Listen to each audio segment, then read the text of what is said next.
You should work the hardest and smartest and build multiple businesses. You must get into content creation and build and promote your products with precise strategy and optimization. You should generate a ton of capital and invest it in crypto. You should compete with the best in the market. You must visualize owning a nice car and a luxurious house to manifest it later in life. You should find your real job before you hit 30, and if you don't, you probably don't deserve to live. These statements are all we can glean from media nowadays. We go on social media to maybe learn something and gain a bit of knowledge, and all we get is a whole stream of continuous dizzy noise that keeps on pulling us deeper into the rut that we're already in. It's slowly making us shift our value toward money and nothing else. Little by little, we start to believe that if we work on something that doesn't get us capital, then it's not the right thing. Therefore, it's a total waste of time. If you spend a tiny bit of time being completely idle, God forbids, your life is over and there's no way you're gonna get that time back. We have been made to believe that the only way to succeed in life is by optimizing everything, getting AI to do all possible processes for us, and delegate everything we can possibly delegate, and never waste a second being inefficient. Never spend time reading a novel because it doesn't contain strategies for building riches. Never spend too much time exploring your belief system and strengthening it. Never spend time cooking yourself a nice meal or engaging in a hobby for a long time. Never spend time in nature staring at the blue sky and soaking in the refreshing air, because you can use that time to make a ton of money. So why would you spend it on anything else? Why would you go to college when you can instantly make money after high school? Why would you drown yourself in 4 to 7 years of university and feed your brain hollow equations that is not going to help you make money in the future? The moment we enter adulthood, we are expected to know what our exact target for life is. What's that desired job that you want to dedicate your entire life to? What sort of car do you want to buy in the future, and where do you want to live, and so on. And because of that perceived expectation, we set out to do something that others deem successful, and we fall into the rat race of grinding to bring about more and more money and fame to simply look good in the eyes of society. We seek external achievement because we are seeking external validation. This is a constant state of distraction, and because we have been conditioned to live in this mental prison, it's really hard to see outside of it and go about changing it. So how can we remove this superficial mask that we have been operating through for our entire life? How can we break through the hollow, meaningless competition that we are all trapped in? How can we find the road to freedom among the noisy traffic we're all stuck in? If we are eager to know the answer, eager to find the peace that we're constantly running after without ever getting it, we must first silence the noise. You have probably heard of this quote by Rumi. It goes like this: the quieter you become, the more you're able to hear. And that's where we must start. We must dampen the noise and tune into our internal signal, our core values, and what we would have done even if it didn't bring us any money. What would you like to do if you had only 1 year to live? How do you want to spend that year? What would the daily activities look like? We must bring these questions onto the paper and dig into our why. Why are you doing the things that you're doing? Is it because it gives you a deep sense of worth? Or is it because you want to look like you have a good life from the outside when in fact your internal state is in constant tumult and disarray? If money wasn't even needed, what would you spend your life doing? Here's the first and foremost activity that we must start incorporating in our lives. It's writing. When you write, you get to see who you truly are and how you think and what you believe in. We get to see who's pulling the strings. Why are we thinking the way we're thinking? Who is planting the seeds and watering them? Are you really in control of yourself, or are you just following the herd? What should we change in our mindset? You must get really specific. Don't let ambiguous thoughts just hover over your mind. Evaluate each and every belief you hold and see if it holds true in reality. Maybe we need to get even more clarity by asking the following question: if today was the last day of my life, would I still be worrying about what society thinks of my life? Would I still be afraid of taking the big risk of quitting my job and spending time building something that I truly care about and might not be that profitable or have any chance of success? This question is going to be the starting point of your transformation? When we really think about this question, we get to see that we have nothing to lose. So why not just jump into our true ultimate mission? The reality is that unless you write out what you're thinking and dig into the underlying reason behind the thoughts, you will not wake up. You will not be in control and you will be dragged around for the rest of your existence. So go buy a notebook and start directing your thoughts on the paper. Start digging up the trash and replace it with the seed of wisdom. Start treating each day as a full-on project. Start planning each and everything you do so that it's in accordance with your value. And as you do at the end of any project, at the end of each day, you file a report of how it went, what you learned going through that specific day, what do you want to change about your next day. This is called living with intention and having your why in mind every day you wake up. Remove everything that is not in alignment with your core value, no matter how profitable it might be.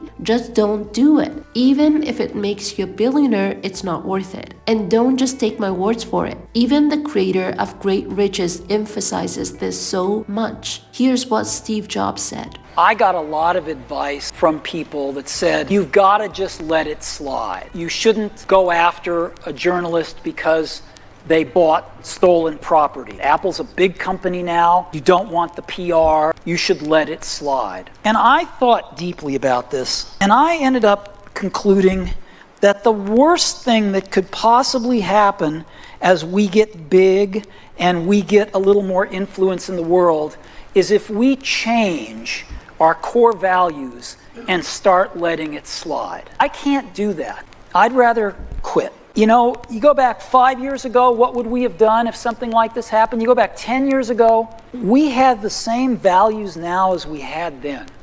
We're maybe a little more experienced, certainly more beat up, but the core values are the same. We come into work wanting to do the same thing today as we did 5 or 10 years ago, which is build the best products for people. You know, there's nothing that makes my day more than getting an email from some random person in the universe who just bought an iPad over in the UK and tells me the story about how it's the coolest product they've ever brought home, you know, in their lives. That's what keeps me going. I say all of this because there was a period of my life that I was obsessed with getting into the hustle mindset, doing all I can to make money, monetizing every bit of my abilities, not leaving money on the table, and devoting the entirety of my soul to making the most in a short period of time. I drenched my brain into business podcasts, started listening to make money fast tips, or absorbing all I can about the life of seemingly successful people throughout history. And I know that any person from my generation has fallen into the same trap at some point in their life. And the only way we can recover our sense of internal worth is by first embracing cognitive solitude. We wake up every morning listening to a podcast or watching a video on YouTube or immediately checking our emails in autopilot, plugging ourselves in and constantly distracting our mind with a random piece of information that we have probably heard ad nauseum. That's called social media. So many copycats regurgitating what has been said before in another piece of content that has cracked the algorithm, meaning the majority liked it, which if anything should terrify you. So now in this influx of information, we must know how to ride the wave, and that requires us to make a raft for ourselves first. Rafts of knowledge, that is. Meaning you should probably subscribe to the Rafts of Knowledge as well. Just kidding. When you hop on the wave without any solid foundation, you will eventually get drowned in it, not knowing where you're going. But if you take a moment and make space and time in your day for cognitive solitude, you will not lose your core value when you hop on the wave. And a great way to do this is by journaling and taking a walk in the nature and marveling at the beauty you see around yourself. It's in these moments of silence that you get to know yourself and confront your fears. It's in letting go of all your thoughts that you create a space for novel ideas. Having cognitive solitude means you stop all the external input and let your mind be free for a while. It's a necessary mental habit that you must adopt in your everyday. It's how your mind digests all the information that you've been receiving. It's in digesting that you get to connect the dots and get real clarity. and you put those information in organized units so that you can easily access them and have more room for new piece of knowledge. And it's not like you do all these cognitive functions by thinking or straining your brain to rationalize the events. No, our brain is so unique that in rest mode, it still works to optimize the cognitive system. When we spend time in solitude and in deep contemplation mode, we get to realize that success is not about money or any external position. That is only an illusion and a mirage that the more you go toward, the more you'll feel lost and directionless. Instead of focusing on the external reward, which would be money and fame depending on your personality, we must shift our focus toward how the action makes us feel and what it adds to our character. We must only focus on honing our character through the work that we do. And in order to gain this mentality, you must start by working in silence, not showing your results or talking about it. Just keep working in silence. If the work is intrinsically valuable to you, you won't even want to show it to anyone because you're already getting the contentment that you need internally. You don't need the external validation because you already feel validated. And here's how you can implement this mindset. Do something and don't ask for money in return. For example, go work as a teacher for a month and don't demand salary or any job that you have in mind. This practice will turn your attention to the real value of the work. Would you want to do it even if you didn't receive any money? This will not only help you find the work you value, but it's also a great way to shift your mindset around work. You are training your mind to look at the deeper value you get out of it, not just the surface level quick bucks you receive every month. Instead, you notice how the work is changing you for the better, and that alone suffices. And here's what Jim Rohn says about this. Your work works on you more than you work on it.